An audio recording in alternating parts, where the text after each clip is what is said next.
Well, hello there, and welcome back to the Business of Becoming podcast. I'm your host, Lori Kennedy, and this is episode number 47.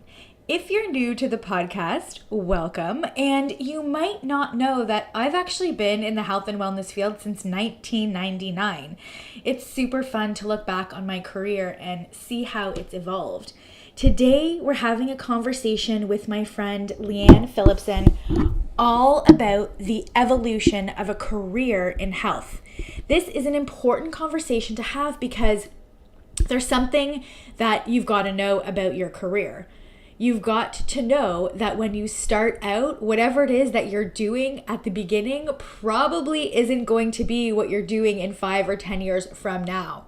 Yes, the core fundamentals will still be the same, but the packaging and the delivery will most definitely change.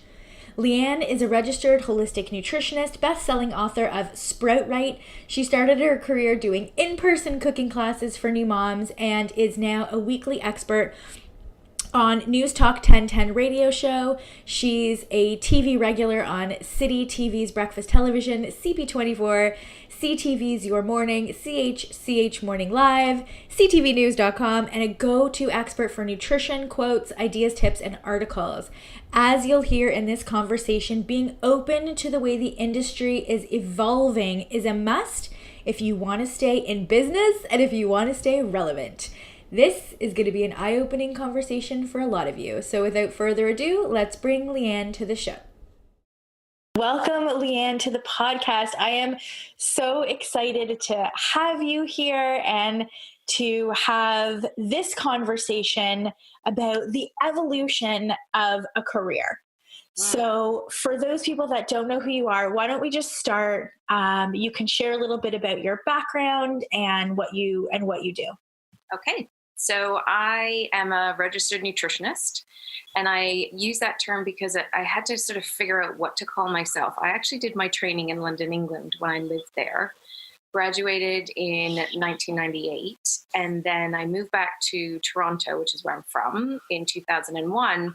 And there was really not much going on in the nutrition world. Still lots of naturopathic stuff going on. I think Loblaws had just launched their first organic product.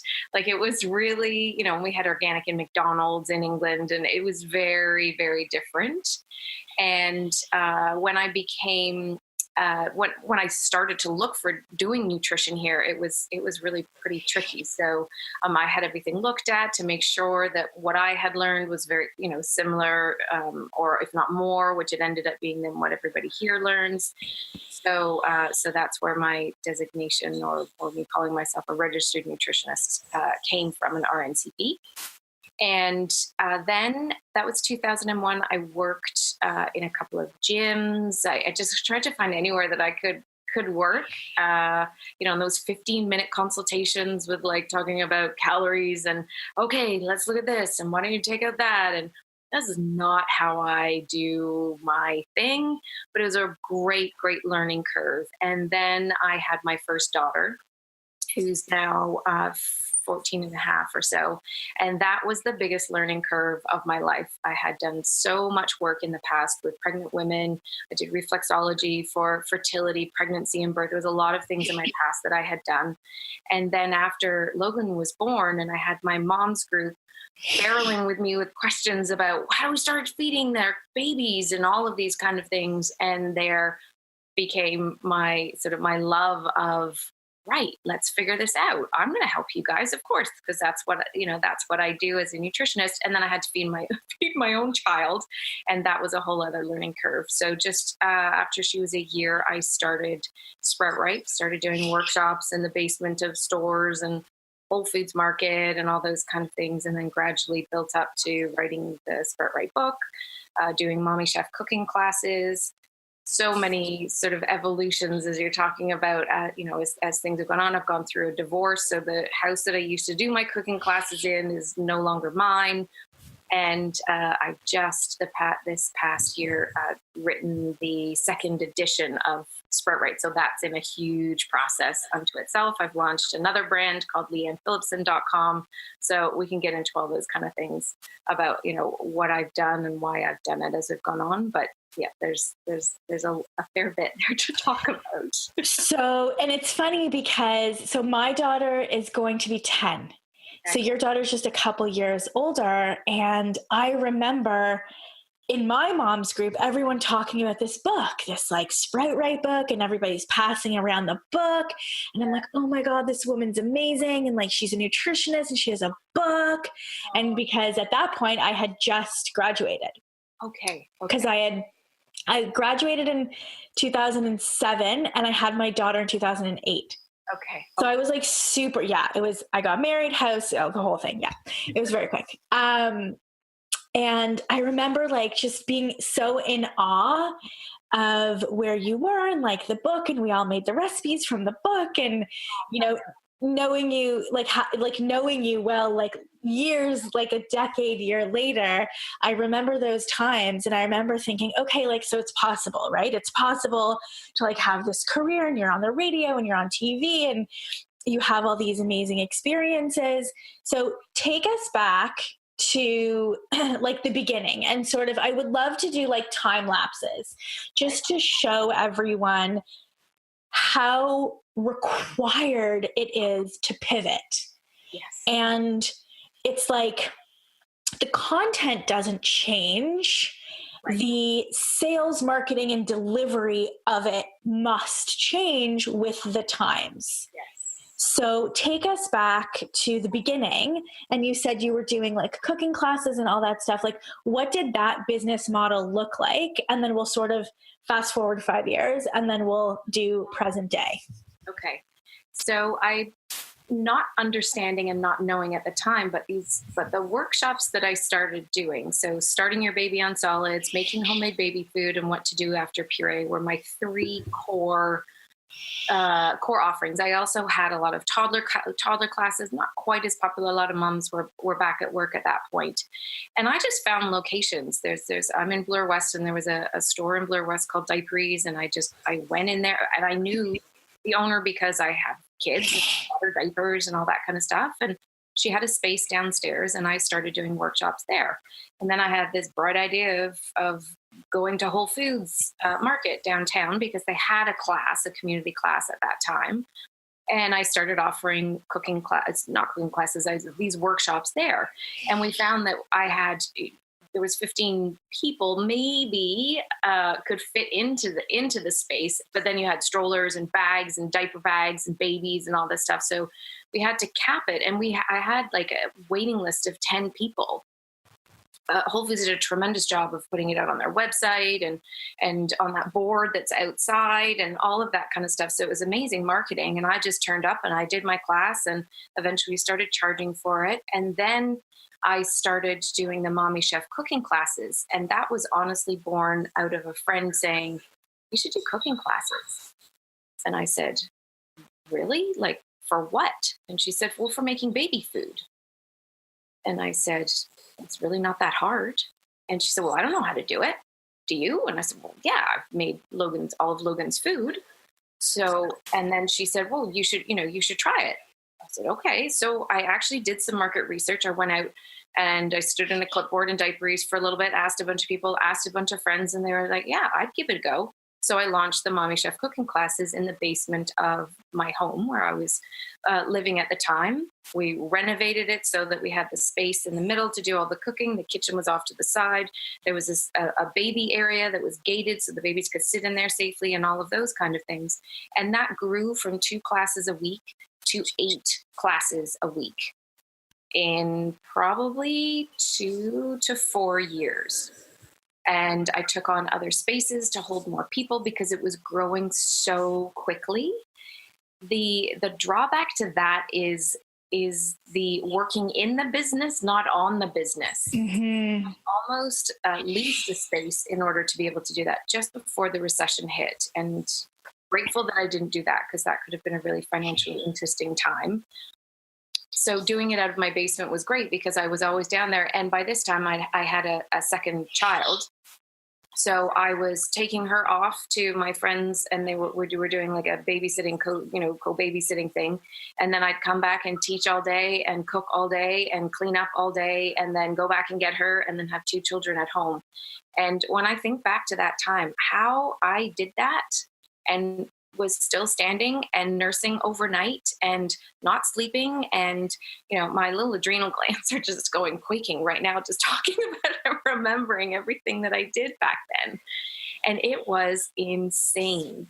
And then fast forward to 2009 was when I got my book deal. And then I started, and then during that first 6 months of 2009, I wrote Sprout Right, which was insane. And by that time I had someone working with me who took over doing my cooking classes. That was my bread and butter at that time. I had like a little cellar that I sold foods out of, my own little health food store. I had supplements that I was selling left, right, and center.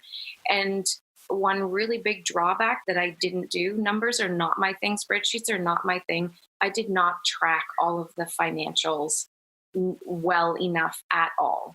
I produced the Mommy Chef DVDs. I put those out, marketed those, put them out there. They were not a huge hit. And interestingly enough, at the time, online was kind of just starting, and I actually only ever wanted to put them online. I never wanted to create an actual physical DVD. And I remember making the decision to do that because I was scared and worried that people would just share information. And I didn't know how to not make that happen. So I spent a ton of money on having actual physical DVDs made, packaged, and I still have, I can't tell you how many boxes in my garage. So really interesting learning point of what fear does to you moving forward. And that was huge. That was huge for me. That was a huge learning curve, a costly learning curve too. Realizing that if I don't listen to my gut, then it's just going to turn out maybe not in the best way that I would want to. Since then, the Mommy Chef DVDs, I now have put them into an online program called the New Eaters Club, and then had the learning curve of changing everything into an online situation instead of face-to-face.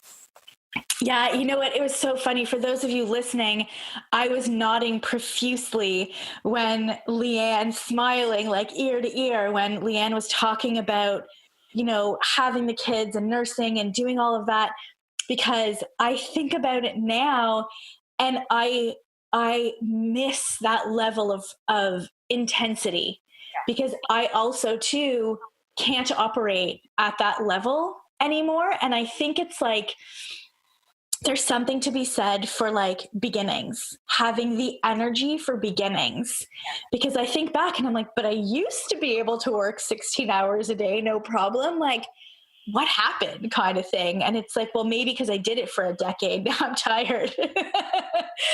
Right.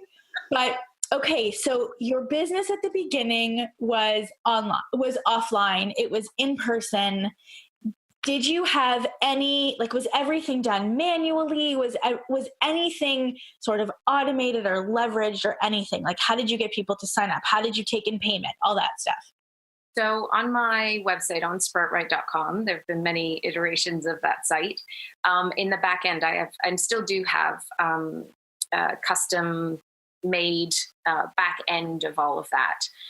And at the time it was genius, but now there's so many different plugins and all that kind of stuff. It's actually more of a pain for me to have this on the back end of my site than it is to have a WordPress site and all these kind of things. But it is what it is.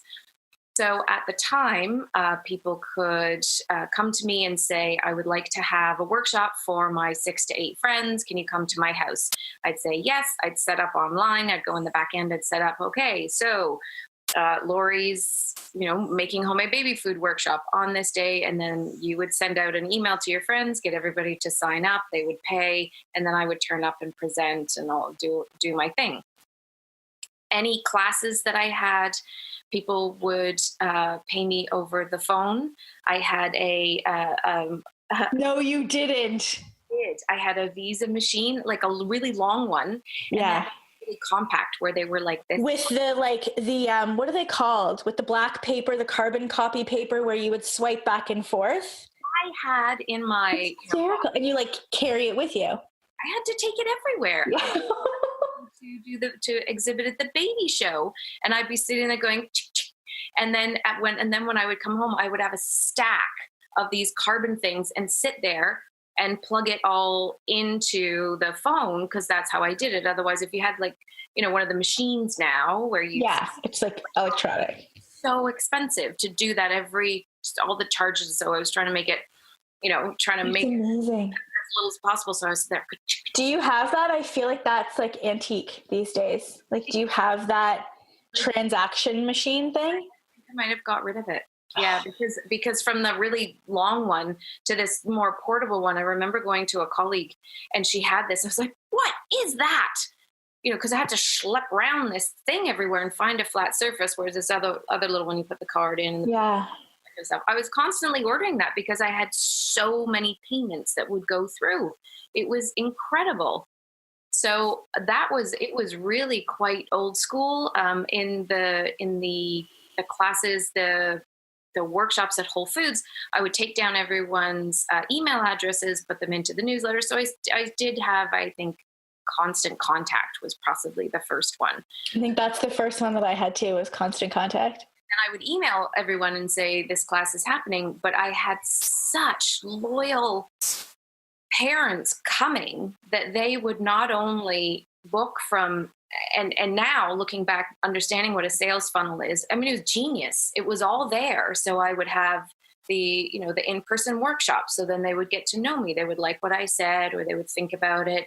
Then I would move them to the 6 to 9 month class, then on to the 9 to 12 month class. And then I had to create a 10 to 12 month class because there was too much of a gap for them. Then I did the 12 month plus class, 18 month plus class, and then the family meals. I was constantly creating these new programs, but it was once I had someone in the door, they followed, and I knew people for such a long time. So I had the whole sales funnel thing going on, which was incredible, not knowing that that's what I had going on. And then over time, things changed, where as I was writing, after I wrote my book, because I wasn't present and I wasn't doing as many workshops as much as I was before, Whole Foods changed Whole Foods, so that room was gone. And I kept on doing workshops. And then over the years, I found that people don't go out to workshops anymore like they used to, or moms don't. They don't go out to, they join groups like Mommy Connections, who I go and speak at those groups now. But after a while, I didn't have so many people at my workshops, paying workshops. I didn't have so many people asking me to come and teach at their homes and their moms groups and all of those kind of things. I used to do tons of in-person cooking classes, one-on-ones and all of those kind of things. Those things slowed down after a while, where people were not really, they're like, oh, I can just find it online. Mm-hmm. I can just find it in places. And all sorts of things started to change. And I thought, oh, okay, well, now what do I do? My book, I thought, once my book hit shelves, I thought, okay, well, that's it. I'm not going to, they've got all the information. I've put it all from my brain and it's all in my book. So here we go. This is all going to change. But interestingly enough, it shifted towards people contacting me for consultations more. Mm. So that was like the next iteration of the business. And it's so funny, as we're talking about like the Visa swipe machines, I'm now thinking of that little thing called Square that plugs into your phone that you swipe the credit card through. And I just made the connection. It's like, because I know for me, I have this fear. I'm like, oh my God, what if the internet closes? Right. Like, I just have this irrational fear. And I was like, well, I didn't start on the internet. Right. And I didn't start on the internet at all. And so like every business, just like the Visa swipes that now go to this little thing called Square, that now we can even only just tap the thing. We don't even have to like insert it or anything. All businesses evolve or die, basically, right? They evolve or they die. Like look at Kodak, right? If we take Kodak as the example, like they no longer exist. Yeah. Right? Or BlackBerry even, like they had a really hard time because they weren't evolving the way that Apple and Samsung, let's say, or whoever was like leading the charge. Yeah. So it's so interesting to look at the longevity of a career like ours because we pivot with the current times, right? We pivot with the current times. So you went from like offline workshops, being super busy, to like you started to notice like a shift and a change. And so what did the next couple of years look like? Well, as you said about having, nursing overnight and kids and all that kind of stuff, I actually found as my kids got older, they needed me more, not less. Yes, I'm finding that too. That's a whole nother podcast, but I'm totally finding that. Exactly. So the time where I would have had eight cooking classes a week that were an hour and a half to 2 hours in length, 2 classes a day, 1 class at night over however many days, as that started to slow down, then I decided, okay, well, first of all, this area is taking up a whole floor in our house. And so we kind of needed the basement back. So I thought, okay, well, let's just do something completely different. So let's shut that down. Let's just do something completely different on, on that front. And then I started just doing one-on-one, so just private cooking classes, which was kind of okay for a little bit. But during this time when my kids were needing me more, I found that I needed to be at home more. I needed to pick them up from school. And because I was still, kind of balancing that because I was working from home, then I had to sort of figure out what am I going to do next. And around that time was kind of when my divorce, kind of was starting and separation was starting. And I'm not even sure how. I don't even remember what I did work-wise through all of that. I had a lot of writing that was going on at that time. I do know that I was doing videos almost every week for the loop.ca. I was writing blogs for many different outlets. I did all sorts of things for today's parents. So it made it a little bit easier for me to be able to, still do the mom stuff and still bring in, some income. And then the cooking classes just sort of petered out. And it was really from a lack of demand. I wasn't really marketing less or anything like that. And this is what I did. And having your business or an aspect of your business sort of slow down, I immediately thought, okay, so what have I done? Or what haven't I done? Or is this no longer a value? Because I'm sure you do the same thing. The things that really impacted me when I had my kids. So I still have people emailing me now, however many years later, like 6 years later, saying, do you still do cooking classes? Not often, but they still do come in. So people are still remembering, oh yeah, I did that Mommy Chef cooking class and it was the best thing ever, but not nearly as much to keep that as an aspect of my business. So it really did change a lot. And then I realized that all of this stuff was happening online. And then after sort of the divorce happened and I moved into my new home, and this is my home office where I am now, then I realized that, online, this is the way to go. Okay, so now I need to become an online entrepreneur. How do I do that? So I joined the Conquer Club. I was a member of the Conquer Club for a couple of years. The first year was a huge learning curve in figuring out sales funnels and the fact that maybe Infusionsoft is the right way to go, ditch Constant Contact. And I had something else in the middle there as well. And all these different things online. And for me, there were days when I still would just go, I just want to talk about food. Can I just go back, talk about food, not funnels, not tech, not copywriting, not this stuff? It's exhausting. Every day I take out 10 hats and put one on and do something and then take that one off and put on another one. And it just, some days are just like that. And it can be really, really tricky. Yeah, absolutely. We were actually just having this conversation this morning where I was saying that last week I was talking to one of my friends and I said, I would love one day of brain peace.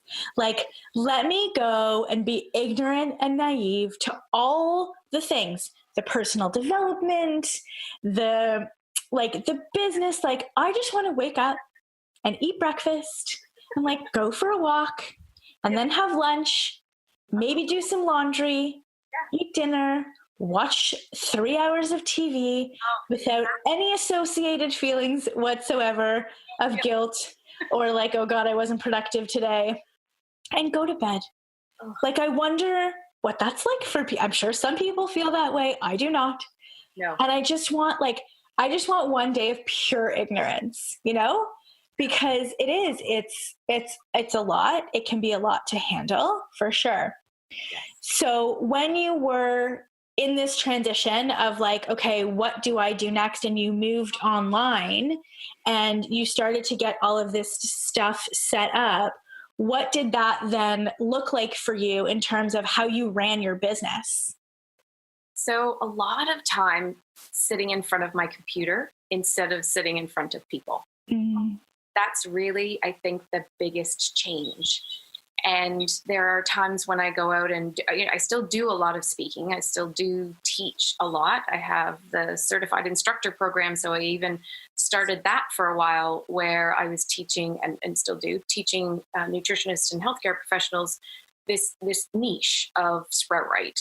And so that they can go out and do all of their own workshops and, sort of replicate what I do with the Sprout Right information, with that as a foundation, because it's a strong brand for new parents. And it's just a leg up for them if that's an area that they want to work in. So with the certified instructor program, even on the back end of my site, I had microsites for everybody, and I had all sorts of things going on, which again sort of petered out with everybody not really wanting to do workshops. And a lot of nutritionists that have gone through my program have also pivoted and ended up doing other things. So lots of people have gone through that certified instructor program and still use aspects of it, but they themselves have evolved into something different as they've got older.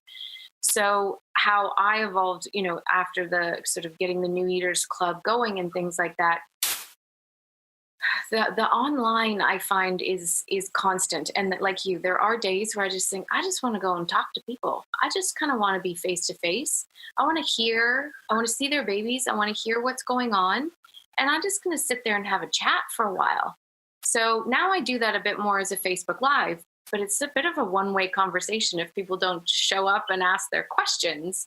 So I now still feel that's lacking, and try and figure out ways of being able to connect, because especially in the new mom world, it's a tremendous thing to connect with others, because it's a really isolating time. Being an entrepreneur is also really isolating. How many times have entrepreneurs said, I'm lonely. I need to go to a co-working space, or I need to find my tribe. And that's part of the reason why I was a part of the Conquer Club, was because I was, okay, so everything seems to be online. So this tribe is online, so I should do this online, and I might as well learn everything online at the same time. So all of those kind of things became online, which is great. And I'm hoping at some point we're going to move back into more face-to-face things going on, which I just think, human interaction is really important, and we can get really stuck behind the screen and stuck behind your computer and things like that too. So, it's a double-edged, I find it's a double-edged sword. Because I totally agree with you. And even in the online space, and we've been talking about this recently in like my mastermind group, it's like, there's been such a shift from pre-live, like an attention span. Like, we see it in our numbers because our offers haven't changed. Nothing that would indicate. It's just attention span and interactivity. Let's just call it that, right? Where when I first started online, it was easy, like compared to what it is now, in the sense of people attended webinars, they showed up, they bought, right? The tech was even easier because there wasn't so many choices. For sure. And now with the the added, it's a blessing and a curse, Facebook groups, right?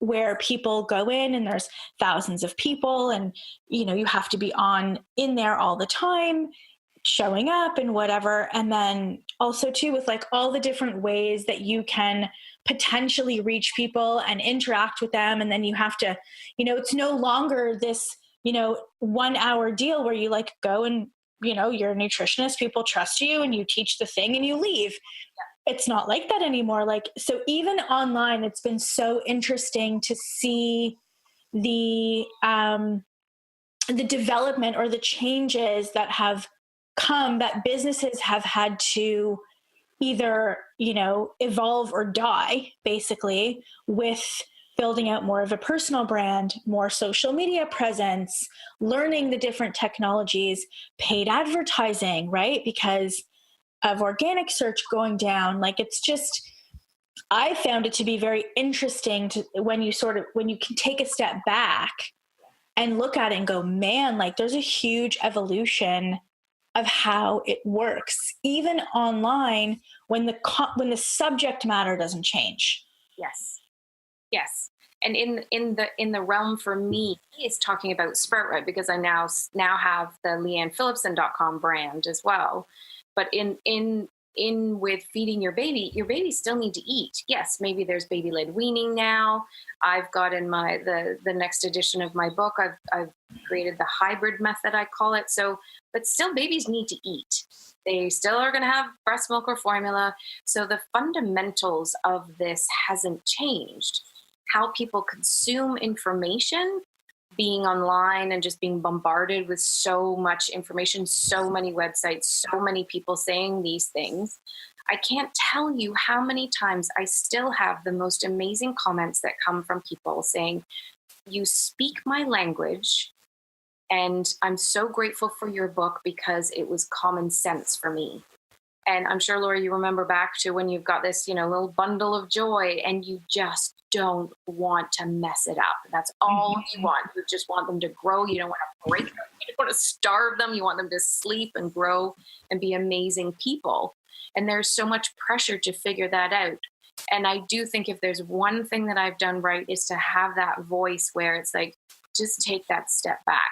Just know that really it's going to take a lot for you to mess up your kids. And if you give them beet puree too soon or something like that, they're fine. They're going to be okay. So that's a lot of what I still do now. And I still have a lot of comments about that, which is lovely. And I'm so glad that that's landed for people that way. So it's almost like no matter what I do, I need to remember that. I need to remember that my voice and the way that I tell things will land for certain people. Not for everyone. There'll be other people that will come along and somebody will say, oh yeah, I really like that, or I really like that. So it's like, it's keeping it going. And even in the times when business is slow or it is time to pivot and do something different, I'm in a bit of a lull or a bit of a whatever you want to call it right now. And trying to remember that is really important, because otherwise I can go down 5 rabbit holes trying to generate all sorts of new things and figure out new things or throw out offers and let's see if this one sticks and let's see if that one sticks. And that's a terrible treadmill to be on as from a soul sucking kind of place, because, a lot of people listening may identify that even though Sproutright is Sproutright, it's me, it's my business. It's me. I've grown it from nothing. So if it's not working, it's not that I take it personally. I think, what am I not doing right? Or what do I need to do to pivot? Or what do I need to do to change? And, and all of those kind of things. I've just created a new, just something. We'll see where it goes. I've created something. I'm on radio on News Talk 1010 every Friday with Jerry Agar, and he and I have this history of burgers. So I started on TV with him, and we just had to talk about burgers all the time. It was always in the news, and for whatever reason, he just was really trying to get me to eat like burgers. So I came up with this, let's find the best burger challenge. So I just put it out there. We talked about it on radio last week. I'm trying to kind of put together. So I don't know. Every day I'm trying to do something, but it actually excites me.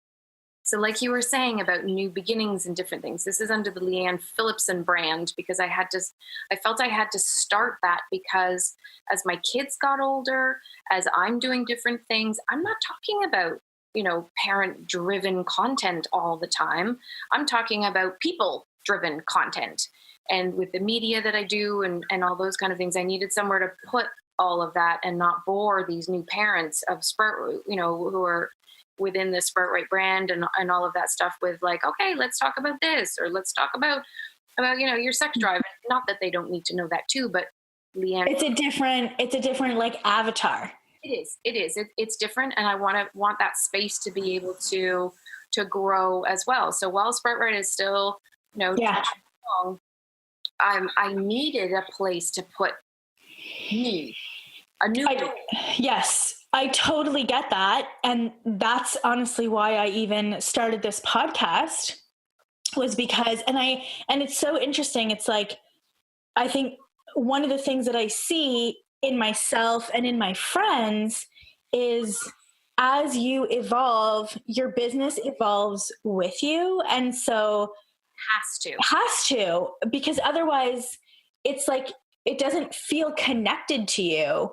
We have the amazing blessing that we get to create this business and life based on who we are and our core values. Well, as we go through seasons of life, who we are and what we experience changes and it evolves.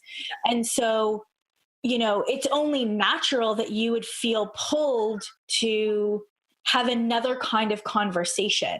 Yes. And so that's an interesting evolution too, because, and for the people listening, that's why I always say, like, your logo won't be your logo forever. I promise. Like, you will have another logo. It will be changed 3 times. So like, let's just get it out into the world. Let's not worry about it too much, because as you evolve, your interests will evolve. I mean, I used to for 7 years, only talked about weight loss. That's all I talked about. If you were to ask me in 2007, like, oh, business coaching, like, I'd be like, I don't have a degree in business. I failed grade 10 math. Like, what business can I, like, what do you mean business? Like, I got fired from 17 jobs. Like, I'm unemployable. Like, I can't talk about business.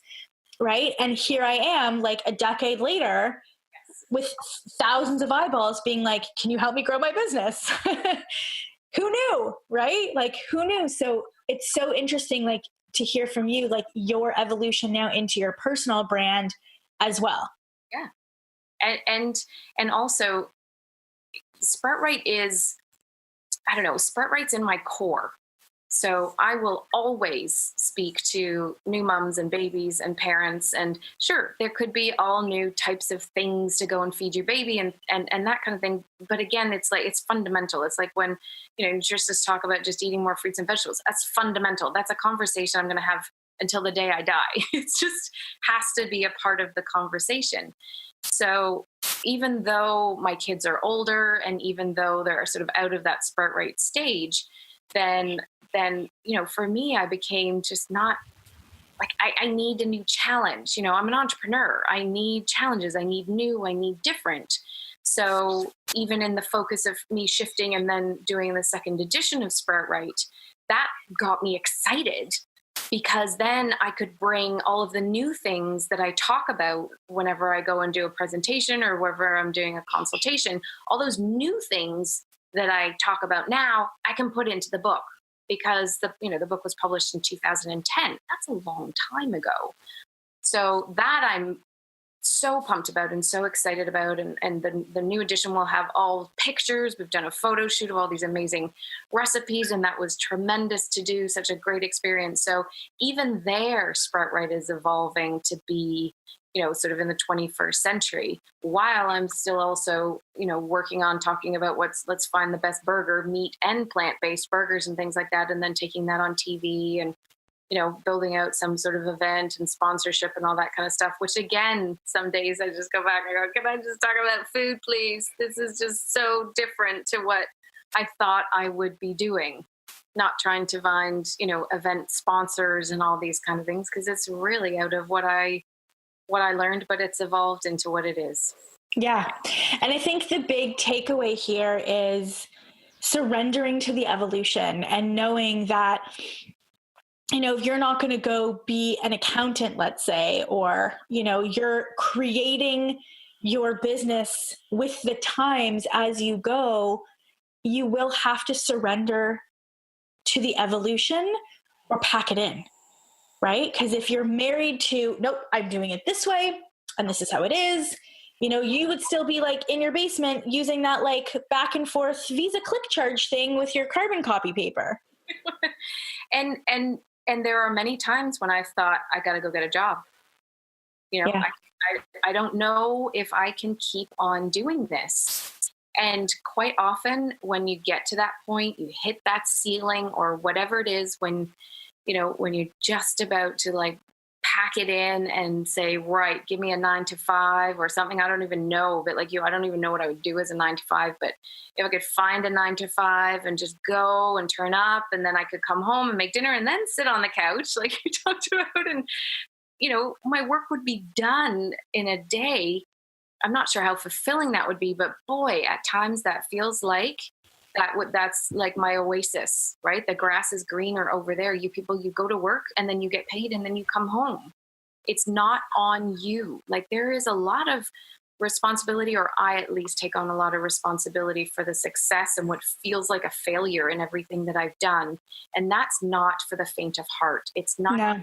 There are some days where just getting up out of bed and trying something else and doing something else takes everything I have to not hide back under the duvet and start, creating my updating my resume. Yeah, it's really interesting. I've been thinking about this a lot lately, because I'm at a place in my own life and in my own business where I can, for a minute, enjoy it. Right? All of the hard work. And I put in there for a minute for a couple of reasons. One, my greatest strength is that of an achiever. So there's that. And two, I run the company, like if I'm the visionary, so if I'm not driving the ship, it's like maintaining, which is fine. So we'll maintain for a minute. Yeah. And I was thinking about it and I was like, to the greatest gifts and freedoms that entrepreneurship provides, the sort of the like, it's so funny, like the dream is like, oh, I want to go get a 9-to-5 and like have a constant paycheck. And then the people who work 9-to-5 are like, oh my God, I just wish that I could have your life.